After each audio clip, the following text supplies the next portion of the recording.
Ikhotho izobona uToliki bekangakavuki kuhle namhlanje bebasafunana nozomjamiselela.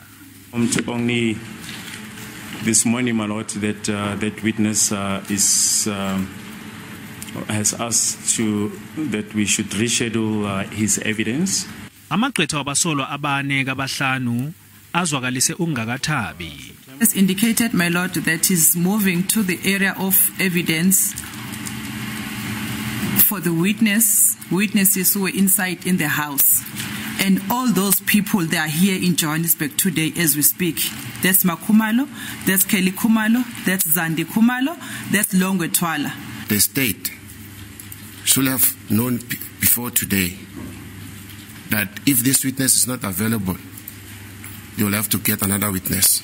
Because of the nature of this case, I think we should have alternatives all the way. Stopgap measures should be lined up all the way so that this case flows, and so that we don't have glitches of the sort we are having today. Ukulalelwa kwecaleli sekuyoragela phambili kusasa.